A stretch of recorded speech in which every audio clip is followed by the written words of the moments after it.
Hello नमस्कार दोस्तों, आप सभी का स्वागत है प्रोग्राम कम्युनिटी कलर्स पर। इस वक्त शुक्रवार रात 9 बज चुके हैं और हम हाजिर हैं आपका favourite disability news and update show community colours लेकर। दोस्तों, जैसा कि आप सभी जानते हैं, इस शो के तहत हाल फिलहाल में ही हमने शुरुआत की है एक नए सेगमेंट की, एक ऐसे नए सेक्शन की जिसके माध्यम से हम लाते हैं आपके लिए जानकारी 2 ऐसे नए लेटेस्ट जजमेंट्स की जो जुड़े होते हैं डिसेबिलिटी सेक्टर से। दोस्तों, इस सेक्शन को आप जानते हैं जस्टिस कनेक्ट सेक्शन के नाम से। साथ ही साथ जैसा कि आप जानते ही हैं, प्रोग्राम कम्युनिटी कलर्स डेडिकेटेड है डिसेबिलिटी सेक्टर की तरफ आती हुई न्यूज के लिए, और साथ ही साथ इसमें हम सुनते हैं DEPWD, MSJE social media updates भी। दोस्तों, प्रोग्राम कम्युनिटी कलर्स के बारे में आप जो भी सोचते हैं या इसके माध्यम से जो न्यूज आप सुनना चाहते हैं उसके बारे में आप कमेंट कर सकते हैं रेडियो उड़ान के YouTube चैनल के माध्यम से। दोस्तों, आइए आज के प्रोग्राम की शुरुआत करते हैं। शुरुआत करने से पहले सुनते हैं हेडलाइंस।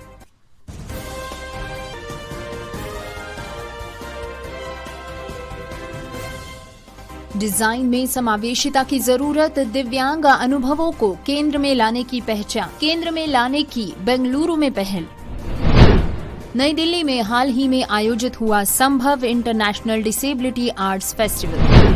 भारत का पहला सामुदायिक सर्वे उत्तराखंड में 35,000 से अधिक बच्चे मानसिक स्वास्थ्य स्थितियों के साथ जी रहे हैं।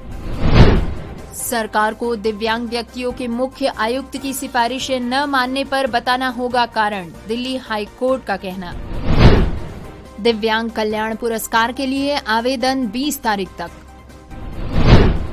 वंदे मातरम के 150 वर्ष पूरा होने के उपलक्ष्य में दिव्यांग बच्चों के बीच हुई प्रतियोगिता। दिव्यांगजन विश्वविद्यालयों में बढ़ा नामांकन।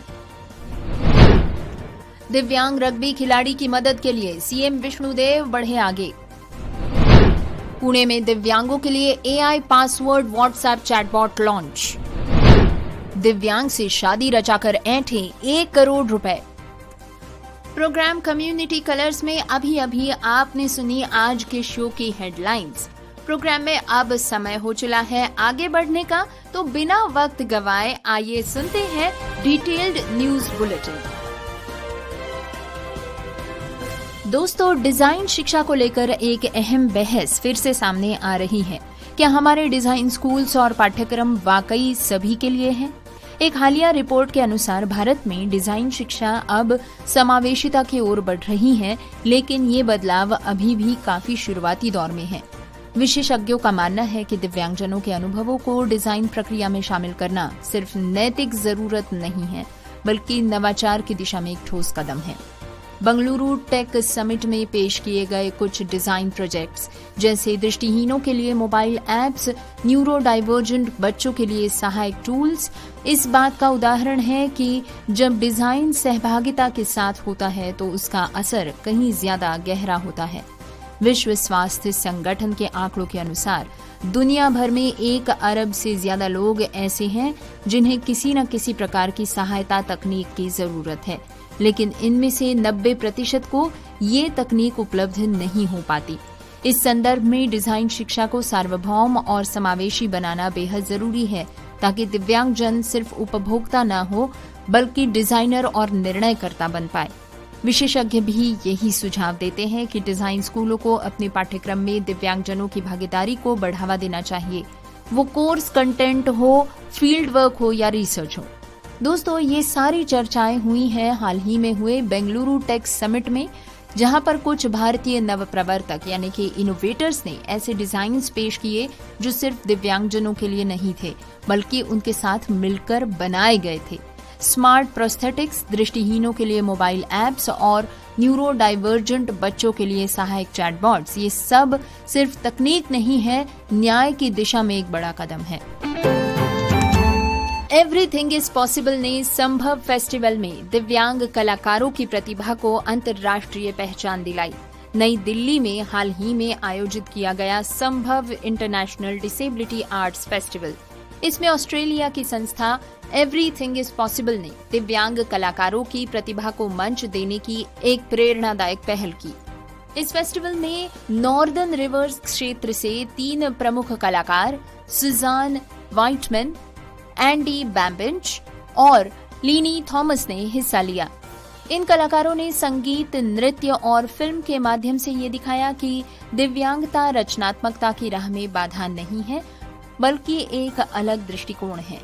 फेस्टिवल का उद्देश्य था दिव्यांग कलाकारों को अंतर्राष्ट्रीय मंच पर पहचान दिलाना और उनके अनुभवों को कला के जरिए साझा करना।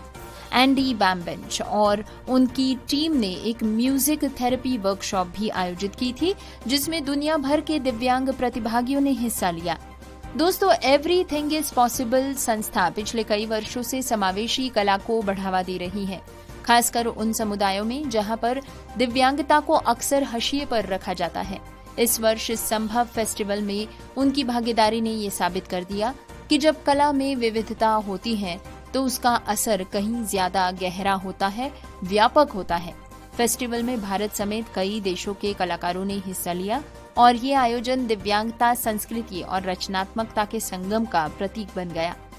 इस तरह के अंतर्राष्ट्रीय सहयोग ने न सिर्फ दिव्यांग कलाकारों को मंच मिलता है, बल्कि समाज में समावेशिता और समानता की सोच भी मजबूत होती है। दोस्तों, बात करते हैं भारत के पहले सामुदायिक सर्वे के बारे में। उत्तराखंड में हाल ही में हुए एक महत्वपूर्ण सर्वेक्षण ने बच्चों के मानसिक स्वास्थ्य को लेकर गंभीर तस्वीर पेश की है। भारत के पहले सामुदायिक आधारित महामारी विज्ञान सर्वे के अनुसार राज्य में 35,000 से भी ज्यादा बच्चे किसी न किसी मनोवैज्ञानिक स्थिति से गुजर रहे हैं। ये सर्वे राष्ट्रीय मानसिक स्वास्थ्य कार्यक्रम के तहत राष्ट्रीय स्वास्थ्य मिशन NHM और राष्ट्रीय मानसिक स्वास्थ्य संस्थान NIMHANS के सहयोग से किया गया। सर्वे में 5 से लेकर 7 वर्ष की आयु के बच्चों को शामिल किया गया था और ये देहरादून, हरिद्वार, नैनीताल और उधम सिंह नगर जैसे जिलों में किया गया। रिपोर्ट में सामने आया है कि इन बच्चों में प्रमुख मानसिक स्वास्थ्य स्थितियां थी, जैसे कि depression, anxiety, behavioural disorders, autism spectrum disorders और ADHD यानी कि attention deficit hyper activity disorder. विशेषज्ञों का कहना है कि ये डेटा नीति निर्माण और संसाधन आवंटन के लिए बेहद अहम है। पहली बार किसी राज्य ने इतने व्यापक स्तर पर बच्चों के मानसिक स्वास्थ्य को लेकर जमीनी हकीकत दर्ज कराई है। सर्वे के अनुसार कई मामलों में बच्चों को समय पर मनोचिकित्सीय सहायता नहीं मिल पाती, मुख्यतः सामाजिक कलंक, जानकारी की कमी और विशेषज्ञों की अनुपलब्धता के कारण। राज्य सरकार अब इन आंकड़ों के आधार पर स्कूल आधारित मानसिक स्वास्थ्य कार्यक्रम, परामर्श केंद्र और समुदाय स्तर पर जागरूकता अभियान शुरू करने की योजना बना रहे हैं। ये सर्वे न सिर्फ उत्तराखंड के लिए है, बल्कि पूरे देश के लिए एक मॉडल बन सकता है, ये दिखाने के लिए कि समावेशी और संवेदनशील नीति कैसे बनाई जाए जो बच्चों की मानसिक भलाई को प्राथमिकता दे। दोस्तों, दिल्ली हाई कोर्ट ने एक महत्वपूर्ण आदेश देते हुए कहा है कि दिव्यांग व्यक्तियों के मुख्य आयुक्त यानी chief commissioner for persons with disabilities CCPWD की सिफारिशों को सामान्य रूप से सरकार और संबंधित प्राधिकरणों को मानना ही होगा। हालांकि यदि कोई वैध कारण हो तो संबंधित प्राधिकारी इन सिफारिशों को न मानने का निर्णय ले सकते हैं, परंतु ऐसे में उन्हें अपनी अस्वीकृति का कारण स्पष्ट रूप से बताना अनिवार्य होगा। जस्टिस नवीन चावला और जस्टिस मधु जैन की खंडपीठ ने इस मामले में कहा है कि यदि कोई प्राधिकारी मुख्य आयुक्त की सिफारिश नहीं मानता है तो उसे ये कारण मुख्य आयुक्त और पीड़ित व्यक्ति दोनों को ही सूचित करना होगा, ताकि पीड़ित व्यक्ति अपने कानूनी उपाय का उपयोग कर सके। दोस्तों, ये टिप्पणी उस याचिका पर आई है जिसमें एक दृष्टिबाधित उम्मीदवार ने स्टेट बैंक ऑफ इंडिया के एसोसिएट बैंकों में प्रोबेशनरी ऑफिसर के पद से अपनी सेवा समाप्ति को चुनौती दी थी। उसे अनिवार्य पुष्टि परीक्षा में उत्तीर्ण न हो पाने के कारण पद से हटा दिया गया था। अदालत ने इस मामले में आगे कहा कि एक बार जब किसी विकलांग व्यक्ति को आरक्षित पद पर नियुक्ति मिल चुकी है तो उसे भी अन्य उम्मीदवारों की तरह पुष्टि परीक्षा उत्तीर्ण करनी चाहिए। अधिनियम इस स्तर पर किसी भी अतिरिक्त आरक्षण का प्रावधान नहीं करता। अंततः अदालत ने निस्तारण करते हुए कहा है कि सरकार और उसके संस्थान CCPWD की सिफारिशों को गंभीरता से लें और यदि किसी कारणवश उन्हें स्वीकार नहीं किया जा सकता तो उस अस्वीकृति के पीछे कारण पारदर्शी रूप से बताए जाएं। दोस्तों, न्यूज बुलेटिन इसी तरह जारी रहेगा, लेकिन एक छोटे से ब्रेक के बाद। खूबसूरती सिर्फ चेहरे की नहीं, आत्मविश्वास और हुनर की भी होती है, और इसी को सलाम करता है रेडियो उड़ान।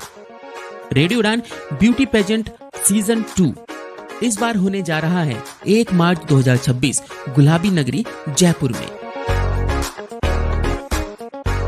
याद कीजिए सीजन 1 के वे सितारे: low vision female Swati Singhla, low vision male Buddha Lama, totally blind female Megha Gupta, totally blind male Devraj.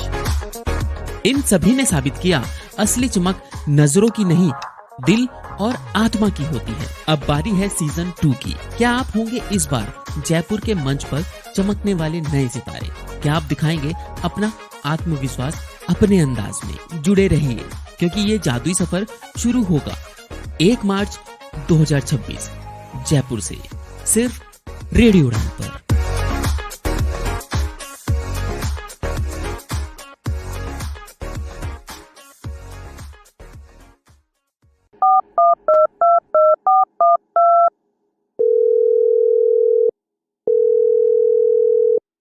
Radio उड़ान में आपका स्वागत है।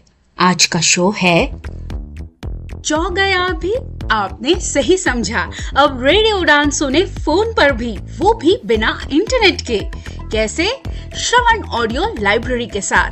डायल करें 0807117521 पर। इंस्ट्रक्शंस फॉलो करें और सुने आपका अपना फेवरेट शो रेडियो उड़ान, अ फ्लाइट ऑफ लाइफ, अब एक फोन कॉल दूर। Shravan Audio Library is an initiative by National Association for the Blind Delhi in association with United Way Delhi. Hidden voices की तरफ से आप सभी का स्वागत। हिडन वॉइसेस, एक दृष्टि एक आवाज, और इसने पूरे भारत में दृष्टिबाधित और आर्थिक रूप से विकलांग बच्चों और वयस्कों को किताबों की दुनिया खोलकर सशक्त बनाने के लिए 1000 से भी अधिक छिपी हुई आवाजों को मिलाया है। 28 अप्रैल 2019 को देवी कृष्णा द्वारा स्थापित और सुश्री मैत्री राजदेव द्वारा सह संस्थापित हिडन वॉइसेस एक अद्वितीय रीडिंग चैरिटी है। देवी एक अनुभवी मनोचिकित्सक और काउंसलर है और ह्यूमन रिसोर्स मैनेजमेंट की एक दक्ष प्रबंधक है। देवी ने पूरे भारत के विभिन्न भाषाओं के स्वयंसेवकों को दृष्टिबाधितों के लिए ऑडियो किताब पढ़ने और बनाने के लिए तैयार किया है। एक भागीदार के रूप में श्री सुधीश पी और इसके अध्यक्ष के रूप में सुश्री सिंसी थॉमस के साथ हिडन वॉइसेस के अब कुल 1500 से भी अधिक इन हाउस पाठक है और ये JNU, पुणे और दक्षिण भारत स्थित कई क्लबों से जुड़ा हुआ है, जिसके चलते अब हिडन वॉइसेस के पास 3000 से भी अधिक पाठक है। इसमें सबसे छोटे पाठक 5 साल की उम्र से लेकर सबसे बड़े पाठक 82 साल के अनुभव वाले स्वयंसेवक है। पाठकों को उम्र और चुनी गई भाषा के अनुसार ग्रुप्स में बांट दिया जाता है। हिडन वॉइसेस के पास अब लगभग 20 भाषाओं में जानकारी पूर्ण और काल्पनिक दोनों ही तरह की पुस्तकों की एक सूची तैयार है। इन ऑडियो पुस्तकों का उपयोग विभिन्न संस्थानों और समूहों जैसे कि Ferguson college Pune, lit the light, Dyuti, Madras club आदि द्वारा किया गया है। इस कार्यक्रम ने 50,000 से भी अधिक लोगों की जिंदगी को समृद्ध बनाया है। अधिक जानकारी के लिए हमें ईमेल करें hiddenvoices2020@gmail.com पर। क्या आप डिसेबिलिटी के बारे में सटीक और विश्वसनीय जानकारी जानना चाहते हैं? तो विजिट करें disability.390.org। ये वेबसाइट एक ऐसा मंच है जहां आपके सवालों को मिलेंगे विशेषज्ञों से उत्तर। आपको मिलेंगे सेल्फ एडवोकेसी की प्रेरणादायक कहानियों के वीडियोस। इतना ही नहीं, engaging games, valuable resources, inclusive music video और ढेर सारी ऑथेंटिक इंफॉर्मेशन। दिव्यांगता से जुड़े अपने सवालों के जवाब खोजिए, अपनी क्यूरियोसिटी को एक्सप्लोर कीजिए वेबसाइट पर डाइविंग डीप सेगमेंट के साथ। तो देर किस बात की, आज ही विजिट करें disability.390.org और साथ मिलकर बनाएं समावेशी समाज।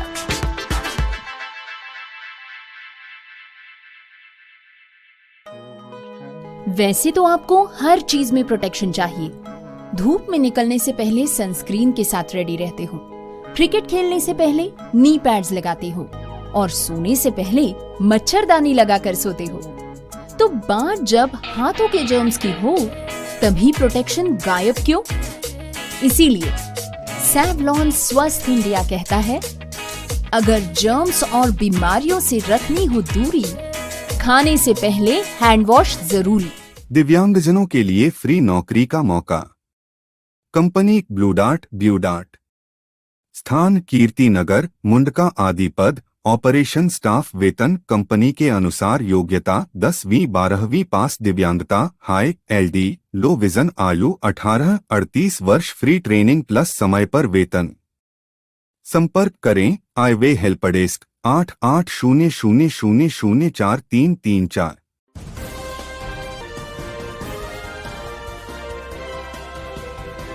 ब्रेक के बाद आप सभी का स्वागत है। न्यूज बुलेटिन जारी है, बढ़ते हैं अगली खबर की ओर। दोस्तों, बात करते हैं दिव्यांग कल्याण पुरस्कार के आवेदनों की। वर्ष 2025-26 के लिए दिव्यांग कल्याण क्षेत्र में उत्कृष्ट कार्य करने वाले व्यक्तियों, अधिकारियों, कर्मचारियों और संस्थाओं को सम्मानित करने के लिए आवेदन आमंत्रित किए गए हैं।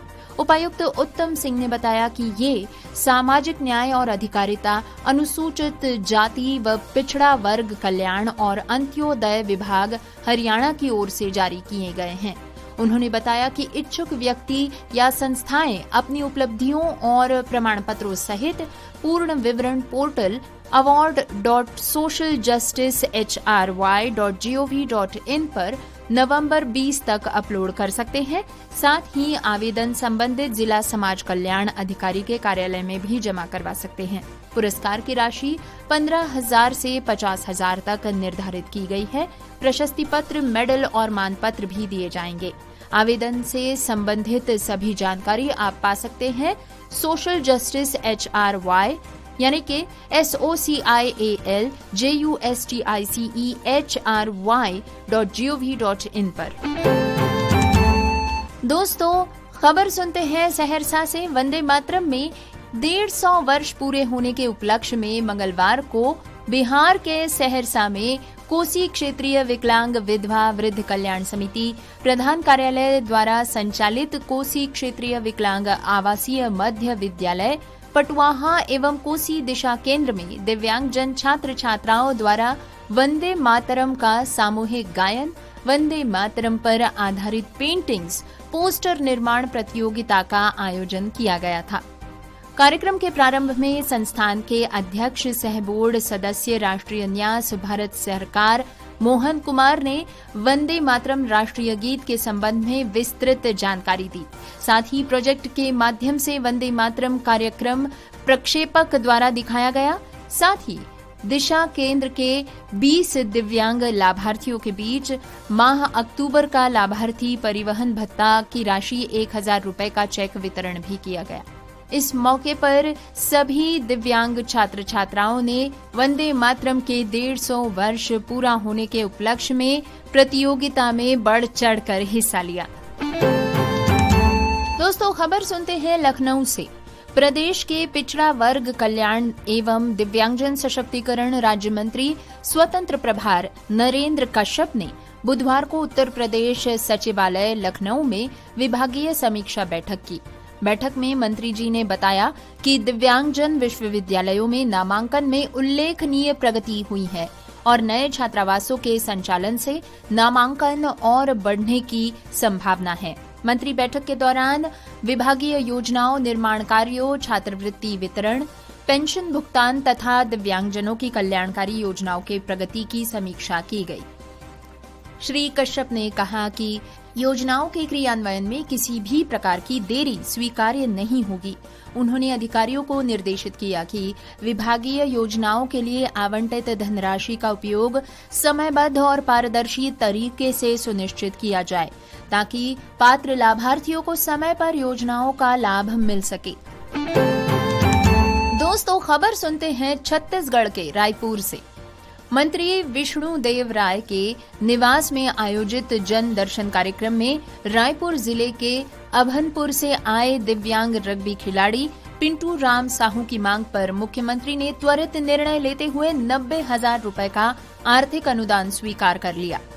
मुख्यमंत्री विष्णु देव साय के निवास में आयोजित जन दर्शन कार्यक्रम में रग्बी खिलाड़ी पिंटू राम साहू की मांग पर मुख्यमंत्री ने त्वरित निर्णय लेते हुए 90,000 रुपए का आर्थिक अनुदान स्वीकार किया। पिंटू साहू ने व्हील चेयर और आवश्यक खेल सामग्री खरीदने हेतु सहायता मांगी थी। उनकी परिस्थितियों और आवश्यकताओं को समझते हुए मुख्यमंत्री ने उन्हें तत्काल चेक प्रदान कर उनकी सहायता की। आवेदक पिंटू राम साहू ने बताया है कि पिछले 4 वर्षों से खेल जगत से वे जुड़े हुए हैं। उन्होंने 2 अक्टूबर 2025 को पहली बार रग्बी खेलने के लिए ग्वालियर का दौरा किया था। बता दें कि पिंटू साहू वर्तमान में बीए फाइनल ईयर के छात्र हैं और दिव्यांगता के बावजूद लगातार खेल में अपना भविष्य बनाने के लिए प्रतिबद्ध हैं। दोस्तों, खबर सुनते हैं पुणे से। पुणे में दिव्यांगजनों के लिए एक बड़ा कदम उठाया गया है। महाराष्ट्र सरकार ने AI password WhatsApp chatbot launch किया है। ये चैटबॉट दिव्यांग लोगों को सरकारी योजनाओं की जानकारी और शिकायतें दर्ज कराने में मदद करेगा। वे अपनी बात बोलकर रिकॉर्ड करके भेज सकते हैं। ये पहल समावेशी डिजिटल पहुंच को मजबूत करती है। महाराष्ट्र सरकार ने दिव्यांगजनों के लिए ये बड़ा कदम उठाया हुआ है, जहां पर AI पावर्ड चैटबॉट लॉन्च किया है जो कि व्हाट्सएप पर काम करता है। ये चैटबॉट दिव्यांग लोगों को सरकारी योजनाओं की जानकारी लेने और अपनी शिकायतें दर्ज कराने में मदद करेगा। अब उन्हें बस स्क्रीन पर टच करना होगा। इस पहल का मुख्य उद्देश्य उन मुश्किलों को दूर करना है जो कई दिव्यांगजनों को टाइप करने या जटिल सिस्टम को समझने में आती हैं। ये चैटबॉट उन लोगों के लिए खास तौर पर बनाया गया है जो टाइप नहीं कर सकते। वे अपनी शिकायतें मराठी या अंग्रेजी में बोलकर रिकॉर्ड करके भेज सकते हैं। इस चैटबॉट का व्हाट्सएप नंबर है 7821922775। याद रहे 7821922775। आपको बता दें कि पुणे में दिव्यांग अधिकार समूहों ने इस पहल का स्वागत किया है। हालांकि उन्होंने इसके सही ढंग से लागू होने पर जोर दिया है। पुणे जिला अधिकार विकलांग व्यक्ति संघ के अनिल शिरोले ने मीडिया से कहा कि ये विचार बहुत आगे की सोच वाला है, लेकिन इसकी असली सफलता लगातार और समय पर मिलने वाले जवाबों पर निर्भर करती है। दोस्तों, उत्तर प्रदेश की राजधानी लखनऊ से एक मामला सामने आ रहा है जहां पर ठगी और धोखाधड़ी की गई है। यहाँ पर एक लड़की ने दिव्यांग लड़के को प्यार के जाल में फंसाकर करोड़ रुपए ठग लिए हैं। ठगी को लेकर लड़के की मां ने पुलिस में शिकायत दर्ज कराई है, जिसके बाद पुलिस ने जांच शुरू कर दी है। दोस्तों, दरअसल BBD थाना क्षेत्र में एक युवती ने शादी का झांसा देकर करोड़ों की ठगी कर ली है। पीड़ित परिवार का आरोप है कि झांसी की रहने वाली महिला ने दिव्यांग बेटे से नजदीकियां बढ़ाकर 1 करोड़ रुपए से अधिक की रकम और कीमती जेवरात हड़प लिए। पुलिस ने मुकदमा दर्ज कर दिया है और जांच शुरू कर दी है। आरोप है कि शादी के बाद युवती ने सास के बैंक खाते से रुपए ट्रांसफर करवा लिए। विरोध करने पर मारपीट की और मौका पाकर पुश्तैनी जेवर और अन्य सामान लेकर गायब हो गई। बुजुर्ग सास की शिकायत पर BBD पुलिस ने FIR दर्ज कर जांच शुरू कर दी है। BBD इलाके में अयोध्या रोड स्थित रॉयल एनक्लेव में मधु जैन परिवारजनों के साथ रहती हैं। उन्होंने पुलिस को बताया कि दिव्यांग बेटे अमित कुमार को एक युवती ने शादी का झांसा देकर अपने प्रेम जाल में फंसा लिया।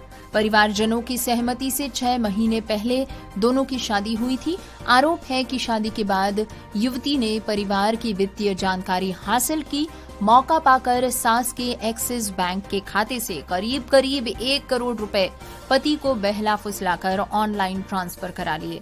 मधु जैन को इस बात की जानकारी हुई तो उन्होंने इस बात का विरोध किया। उनका आरोप है कि रुपए होल्ड कराए जाने के बाद से आरोपित युवती लगातार फोन और मैसेजेस के जरिए जान से मारने की धमकियां दे रही हैं। पीड़िता की तहरीर पर बीबीडी पुलिस ने आरोपित के खिलाफ रिपोर्ट दर्ज कर ली है। इंस्पेक्टर बीबीडी राम सिंह ने बताया कि मामले की जांच चल रही है। Hello and welcome to this special offering called justice connect, जिसमें हम डिसेबिलिटी राइट्स रिलेटेड जो भी जजमेंट्स आए हैं पिछले हफ्ते में उनको समराइज करते हैं।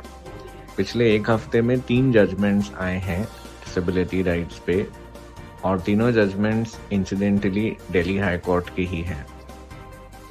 ये चीज़ ये भी दिखाती है कि Delhi high court is emerging as the hub of disability rights litigation in the country. जो पहला जजमेंट है Munna Lal Yadav versus department of empowerment for persons with disabilities, जो सबसे इम्पोर्टेंट है। ये जजमेंट ऐसा था कि इसमें एक बंदे को एसबीआई ने एक रिक्रूटमेंट प्रोसेस किया था जिसमें ही वाज ऑन प्रोबेशन। उसका फिर एक एग्जाम हुआ फॉर हिज कॉन्फर्मेशन, जो एसबीआई नॉर्मली करता है जो भी प्रोबेशन पे है उनको कंफर्म करने से पहले। उसमें एबल बॉडीड कैंडिडेट्स के लिए कट ऑफ परसेंटेज 50 थी, बट पर्सन्स विद डिसेबिलिटीज के लिए 45 थी। This person was not able to clear that cut off because इनका फर्स्ट टाइम जब इन्होंने टेस्ट दिया तब 29% मार्क्स आए, सेकेंड टाइम जब दिया तब 34% आए, तो in both round he failed. फिर इन्होंने इस चीज़ को चैलेंज किया तो इस वजह से इनका टर्मिनेशन हो गया। उस चीज़ को इन्होंने दिल्ली हाई कोर्ट में चैलेंज किया, ये बोलते हुए कि उन लोगों ने एक तो रिजर्वेशन जो इनिशियल अपॉइंटमेंट में दिया है वो कॉन्फर्मेशन टेस्ट में भी देना था, दूसरा कि कन्फर्मेशन टेस्ट करना ही नहीं चाहिए था रूल्स के हिसाब से, और तीसरा अगर कर रहे थे तो उसमें और रिलैक्सेशन देनी चाहिए थी, और चौथा कि सीसीपीडी के इस केस में इनके फेवर में रिकमेंडेशन था जो कंप्लाई नहीं किया गया।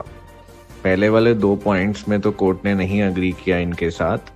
कोर्ट ने कहा कि ऑलरेडी 50 का तो ये कहना गलत होगा। कोर्ट ने कहा कि अलग से कट ऑफ इन लोगों के लिए नहीं है, ऑलरेडी है कम कट ऑफ, और कंफर्मेशन टेस्ट भी एक मैंडेटरी पार्ट होता है रिक्रूटमेंट का। बट जो थर्ड एस्पेक्ट है उस पर कोर्ट ने क्लियरली कहा कि रिलैक्स, क्योंकि ये चीज़ पिटिशनर ने बोली कि वैकेंसियाँ बची जा रही थी क्योंकि 2 विजुअली इम्पेयर्ड कैंडिडेट्स थे, ये थे और एक और, दोनों को सिलेक्ट नहीं किया गया। तो अगर वैकेंसियाँ बची जा रही हैं तो क्यों ना और रिलैक्सेशन ग्रांट किया जाए। इस चीज़ पे कोर्ट ने कहा कि येस दैट इज़ ट्रू, अगर क्योंकि सुप्रीम कोर्ट ने जुडिशियल ऑफिसर्स के रिक्रूटमेंट के जजमेंट में कहा है विजुअली इम्पेयर्ड कि और भी relaxation beyond the lowered cut off can be given अगर कैंडिडेट्स नहीं हो अवेलेबल, सो लॉन्ग एज जो काम की जो रिक्वायरमेंट्स हैं, एसेंशियल क्राइटेरिया या ability to perform the work, वो एडवर्सली अफेक्ट नहीं होता है। और जो चौथा एस्पेक्ट है सीसीपीडी के पावर्स क्या हैं, इस केस में सीसीपीडी ने बोला था एसबीआई को कि आप रिलैक्सेशन और देने की कोशिश करो और एक मॉडल एम्प्लॉयर की तरह बिहेव करने की कोशिश करो। उस चीज़ को बैंक ने बोला था कि हम नहीं अप्लाई करेंगे। तो कोर्ट ने ये कहा कि मुकेश कुमार के केस में जो कहा गया था कि सीसीपीडी के रिकमेंडेशंस को नॉर्मली बाइंडिंग इफेक्ट देना होता है अनलेस आपके पास वैलिड रीजन हो, तो आपको इनके साथ कंप्लाई करना होगा, और अगर आप नहीं कंप्लाई कर रहे तो आपको वैलिड रीजंस देने होंगे, और उसके बाद अगर पिटिशनर डिससैटिस्फाइड है तो वो हाई कोर्ट जा सकता है, जैसे इस बंदे ने किया।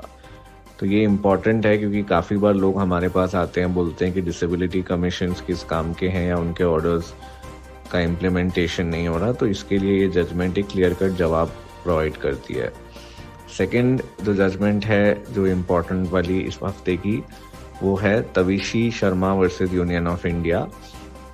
ये केस में पिटिशनर ने ये कहा कि उनको न्यूरो मस्कुलर स्केलेटल डिसऑर्डर है और बार बार वो डिसेबिलिटी असेसमेंट्स करा रहे हैं, बट उनका आ नहीं रहा है कि डिसेबिलिटी सर्टिफिकेट के लिए वो एलिजिबल है। इसलिए उन्होंने रिट पिटिशन फाइल किया कि कोर्ट एक मेडिकल बोर्ड कॉन्स्टिट्यूट करें ताकि उनका डिसेबिलिटी सर्टिफिकेट निकल के आ पाए अगर बनता है तो, एंड उनको अकॉर्डिंगली एंटाइटलमेंट्स मिल पाए जो भी लॉ में अलाउड है। तो अकॉर्डिंगली कोर्ट ने डायरेक्ट किया कि एक एम्स में मेडिकल बोर्ड बनेगा और इनका असेसमेंट होगा। तीसरी जजमेंट इस हफ्ते की जो आई है वो Aditya Saraswat versus union of India है। आदित्य सरास्वत एक इंसान है जिनको एक लिवर का प्रॉब्लम था और उन्होंने ये कहा कि उनके पापा जो है वो पोस्ट पोलियो रेजिडुअल पैरालिसिस है उनको, तो इसलिए इनका दिल्ली टू भोपाल ट्रांसफ़र हो रहा था और उन्होंने ये पिटीशन फाइल किया ये बोलते हुए कि इनको दिल्ली में ही रखा जाए क्योंकि इनका ट्रीटमेंट चल रहा था, और दूसरा क्योंकि इनके फादर एक डिसेबल्ड इंसान है। तो ये लॉ है कि care givers of disabled people are to be exempted from routine transfers. But ये पिटीशन कोर्ट ने रिजेक्ट कर दिया ये बोलते हुए कि जैसे इनका दिल्ली में ट्रीटमेंट हो रहा है सिमिलरली भोपाल में भी हो सकता है, वहाँ भी बहुत अच्छे फैसिलिटीज़ हैं। और दूसरा ये कि इनके केयर गिवर जो फादर वाली आर्ग्यूमेंट थी, इनके फादर का डिसेबिलिटी सर्टिफिकेट 1981 में इशू हुआ था और इनका बर्थ 85 में हुआ था, तो इनके आने से पहले भी 4 साल तक इनके फादर मैनेज कर रहे थे। तो अब 44 साल बाद उस डिसेबिलिटी सर्टिफिकेट को यूज़ करके ये नहीं केयर गिवर का प्रोटेक्शन सीख कर सकते। कोर्ट ने यही कहा कि अगर कोई मेडिकल फैसिलिटीज़ अवेलेबल ना हो, गाइडलाइंस वायलेट हो रही हो या कैंसर तरीके की कोई कंडीशन हो तो जाके ट्रांसफ़र रोका जा सकता है।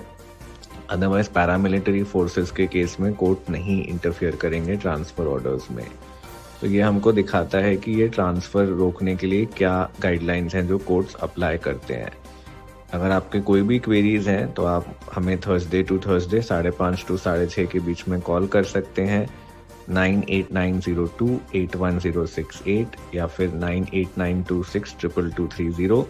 आप हमें ईमेल भी कर सकते हैं missionaccessibility@gmail.com पे, और हमारे वेबसाइट पे जाके अगर आप चाहते हैं कि आपका केस टेकअप किया जाए प्रोबोनो बेसिस पे बिना कोई पैसे के, क्योंकि आपकी आर्थिक स्थिति वैसी है, तो आप हमारी वेबसाइट पे इसके लिए फॉर्म भी भर सकते हैं। बहुत बहुत शुक्रिया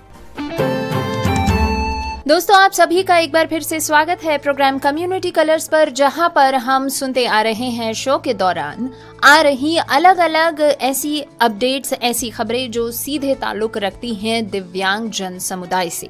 और साथ ही साथ दोस्तों, अभी तक हमने सुना है आज का जस्टिस कनेक्ट सेक्शन भी। तो आइए अब मुड़ते हैं आज के शो के DEPWD MSJE social media updates section की तरफ और जानते हैं कि department of empowerment of persons with disabilities की तरफ से कौन सी अपडेट्स इस बार सोशल मीडिया पर साझा की गई। डिपार्टमेंट अपनी इस पोस्ट में लिखते हैं, राष्ट्रीय न्यास, सुरक्षित आवास और स्वास्थ्य सेवाओं के माध्यम से सशक्तिकरण की ओर। राष्ट्रीय न्यास द्वारा संचालित घरौंदा एवं समर्थ सह घरौंदा योजनाएं देश भर में दिव्यांगजनों को सुरक्षित, सम्मानजनक एवं सहयोगपूर्ण आवासीय सुविधा प्रदान कर रही हैं। घरौंदा योजना के अंतर्गत 21 केंद्र और समर्थ सह घरौंदा योजना के तहत 10 केंद्र वयस्क दिव्यांगजनों के लिए आजीवन देखभाल और पुनर्वास का वातावरण सुनिश्चित कर रही हैं। साथ ही निरामया स्वास्थ्य बीमा योजना दिव्यांगजनों को बिना किसी आयु सीमा या चयन मानदंडों के प्रति वर्ष 1 लाख तक का स्वास्थ्य बीमा कवर उपलब्ध करा रही हैं।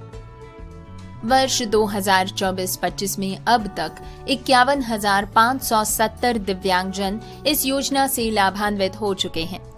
इन योजनाओं के माध्यम से राष्ट्रीय न्यास दिव्यांगजनों को आत्मनिर्भरता, गरिमा और सशक्त जीवन की दिशा में आगे बढ़ने के अवसर प्रदान कर रहा है। संवेदना से सशक्तिकरण तक राष्ट्रीय न्यास समर्थ सह घरौंदा आवासीय योजना, घरौंदा वयस्कों के लिए समूह गृह और निरामया स्वास्थ्य बीमा योजना। दोस्तों, इस पोस्ट के साथ साझा ग्राफिक में इन तीनों योजनाओं के बारे में संबंधित जानकारी भी दी गई है। TLM किट से जुड़ी अपनी अगली पोस्ट के माध्यम से डिपार्टमेंट लिखते हैं कि TLM किट प्राथमिक समूह यानी प्राइमरी ग्रुप 7 से लेकर 11 वर्ष तक सीखने को मजेदार और समावेशी बनाने के लिए डिजाइन की गई है। ये शिक्षण अधिगम सामग्री यानी कि teaching learning material TLM kit 7 से लेकर 11 वर्ष की आयु के बच्चों को उनकी साक्षरता, अंकगणित, तार्किक तर्क और रचनात्मकता को मजबूत करने में सहायता करती है। पहेलियां, कार्य पुस्तिकाएं, चित्र कार्ड, अबैकस और गतिविधिक किट जैसे आकर्षक उपकरणों के साथ ये प्रत्येक बच्चे के लिए आनंददायक और अनुभवात्मक अधिगम को बढ़ावा देती है। इसके साथ जुड़े ग्राफिक के माध्यम से डिपार्टमेंट लिखते हैं TLM teaching learning material. TLM kit for children aged 7 to 11 years is designed to support primary schools.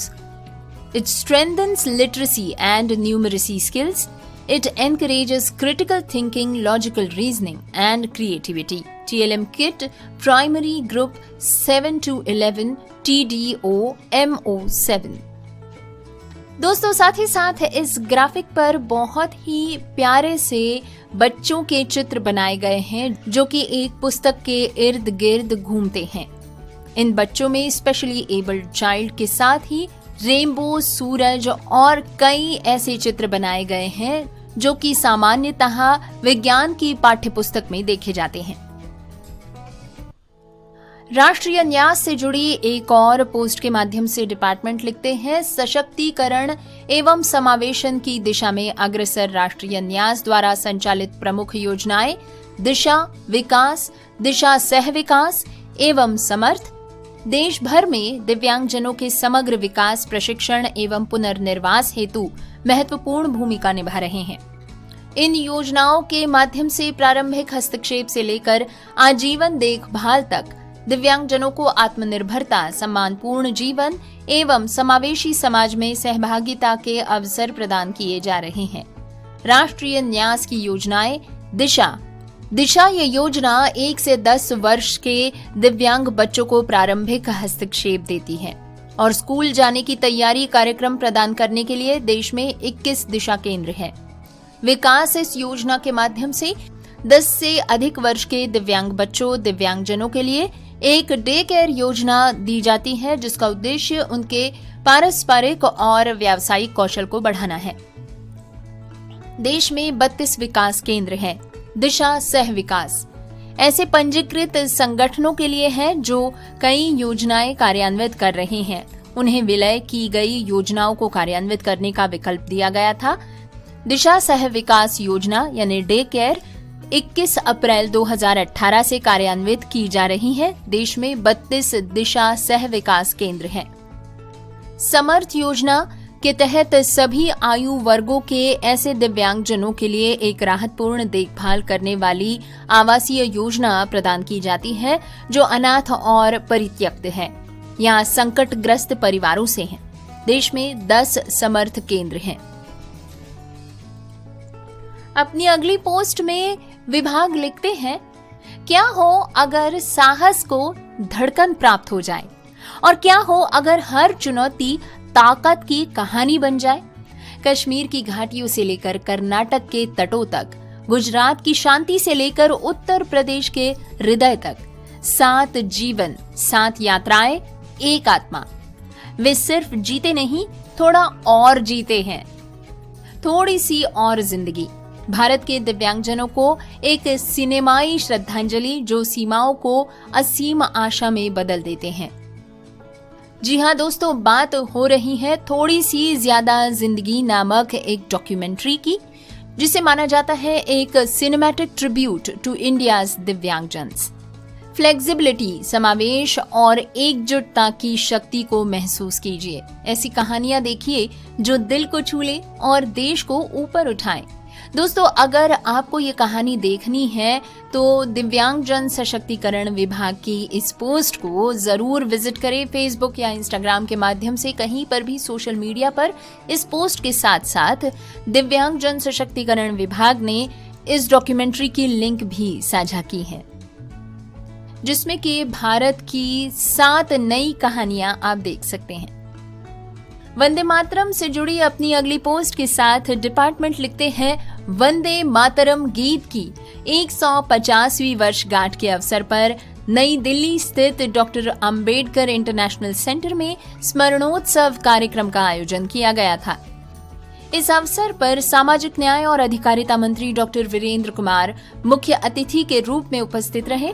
कार्यक्रम में department of empowerment of persons with disabilities MSJE एवं सामाजिक न्याय और अधिकारिता विभाग के सचिव श्री अमित यादव व दोनों विभागों के वरिष्ठ अधिकारी तथा कर्मचारी गण भी उपस्थित रहे। इस अवसर पर वंदे मातरम गीत के 150वीं वर्षगांठ के उपलक्ष्य में माननीय प्रधानमंत्री श्री नरेंद्र मोदी द्वारा देश को दिए गए प्रेरणादायक संदेश का सीधा प्रसारण किया गया। अपने संदेश में उन्होंने कहा कि वंदे मातरम की पूरी रचना बंकिम बाबू के एक शब्द और उसके भाव के अपने गहरे निहितार्थ है, इसलिए ये हर दौर और हर कालखंड में प्रासंगिक है। कार्यक्रम को संबोधित करते हुए डॉक्टर वीरेंद्र कुमार ने कहा कि वंदे मातरम केवल 2 शब्द नहीं है, बल्कि ये भारत के स्वतंत्रता संग्राम के दौरान राष्ट्रीय चेतना जगाने और स्वतंत्रता प्राप्ति का सशक्त प्रतीक रहा है। उन्होंने आगे कहा कि आज जब हम स्वतंत्र भारत के नागरिक हैं, तब हमारा ये दायित्व बनता है कि भारत माता के इस वंदन गीत को हम अपने जीवन का हिस्सा बनाएं और इसकी महत्ता को आने वाली पीढ़ियों तक जरूर पहुंचाएं। साथ ही साथ दोस्तों, कार्यक्रम से जुड़ी कई तस्वीरें भी यहाँ पर शेयर की गई हैं, जिसमें के मान्यवरगण एक साथ मिलकर वंदे मातरम गीत गाते हुए नजर आते हैं। यहाँ पर मंच पर उपस्थित मान्यवरगण वंदे मातरम के बारे में अपने विचार प्रस्तुत करते भी इन तस्वीरों में दिखाई देते हैं। इसी से जुड़ी अपनी अगली पोस्ट में डिपार्टमेंट लिखते हैं, वंदे मातरम केवल एक गीत नहीं, बल्कि भारत की आत्मा और सामूहिक चेतना का प्रतीक है।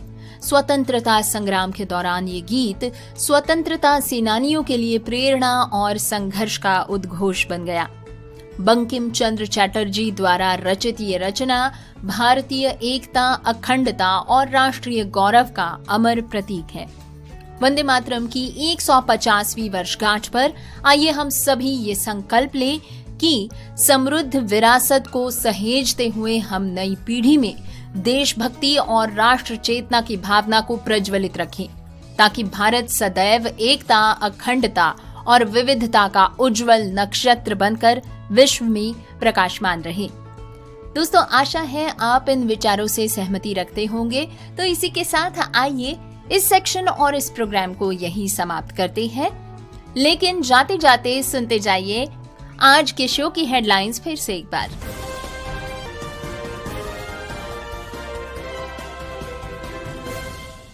डिजाइन में समावेशिता की जरूरत, दिव्यांग अनुभवों को केंद्र में लाने की पहचान, केंद्र में लाने की बेंगलुरु में पहल। नई दिल्ली में हाल ही में आयोजित हुआ संभव international disability arts festival. Bharat का पहला सामुदायिक सर्वे उत्तराखंड में 35,000 से अधिक बच्चे मानसिक स्वास्थ्य स्थितियों के साथ जी रहे हैं। सरकार को दिव्यांग व्यक्तियों के मुख्य आयुक्त की सिफारिशें न मानने पर बताना होगा कारण, दिल्ली हाई कोर्ट का कहना। दिव्यांग कल्याण पुरस्कार के लिए आवेदन 20 तारीख तक। वंदे मातरम के 150 वर्ष पूरा होने के उपलक्ष्य में दिव्यांग बच्चों के बीच हुई प्रतियोगिता। दिव्यांगजन विश्वविद्यालयों में बढ़ा नामांकन। दिव्यांग रग्बी खिलाड़ी की मदद के लिए सीएम विष्णुदेव बढ़े आगे।